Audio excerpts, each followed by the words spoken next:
Manusia selain dikenal sebagai makhluk berakal budi, makhluk sosial, juga sebagai makhluk religius. Berikut ini akan dibahas kehidupan awal manusia Indonesia dari aspek kepercayaannya dari zaman Batu Tengah hingga zaman Batu Besar atau yang dikenal Megalitikum. Dari sekian banyak penelitian yang sudah dilakukan di berbagai tempat, tidak ditemukan satupun tanda bahwa manusia pendukung kebudayaan zaman Batu Tua sudah mengenal kepercayaan. Dari penelitian itu yang ditemukan umumnya artefak, baik dari batu maupun dari tulang dan tanduk. Artefak adalah peralatan hidup berupa perkakas yang terbuat dari batu, tulang, dan logam yang digunakan oleh manusia yang hidup pada zaman praaksara.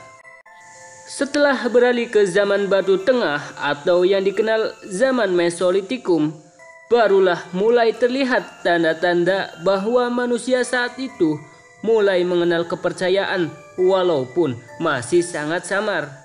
Mereka yang saat itu masih menggunakan gua sebagai tempat tinggal membuat lukisan-lukisan tertentu sebagai isyarat bahwa ada sesuatu yang dipuja atau dipercayai. Sebagai contoh, lukisan-lukisan di dinding gua di Papua berupa kadal, perahu, manusia, matahari diartikan oleh para ahli sebagai pemujaan terhadap arwah leluhur. Lukisan-lukisan yang sama ditemukan pula di Pulau Seram, Maluku Tengah, Maluku Tenggara, dan Nusa Tenggara. Kehidupan masyarakat pada masa bercocok tanam sudah jauh lebih maju dari masa-masa sebelumnya. Selain hidup menetap dan bercocok tanam, kebudayaan mereka pun semakin tinggi. Salah satu unsur yang menonjol pada masa bercocok tanam adalah sikap masyarakat terhadap alam kehidupan setelah mati.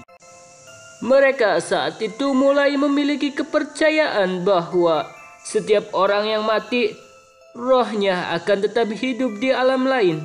Oleh karena itulah setiap orang mati selalu disertai dengan bekal kuburnya, seperti periuk, perhiasan, dan sebagainya. Barang-barang itu disertakan pada jenazah yang dikuburkan dengan maksud agar selamat dalam perjalanan ke dunia arwah dan kehidupan selanjutnya tidak mengalami kesulitan.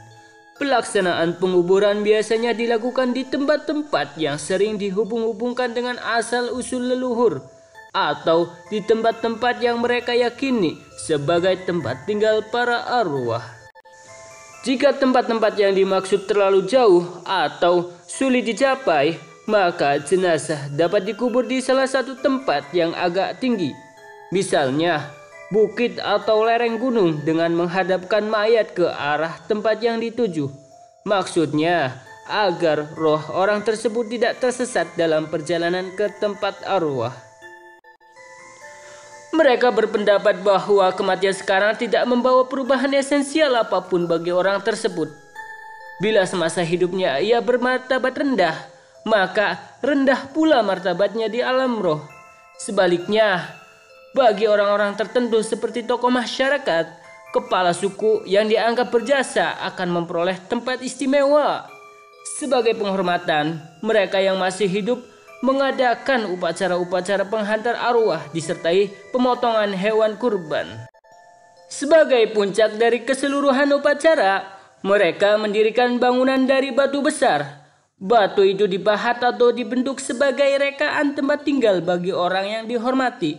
Misalnya, kubur peti batu yang sekelilingnya didirikan tiang-tiang batu besar berukir yang disebut menhir. Demikianlah aspek kepercayaan kehidupan manusia praaksara Indonesia. Selanjutnya, tonton video terkait aspek ekonomi, sosial, dan budaya kehidupan manusia praaksara Indonesia.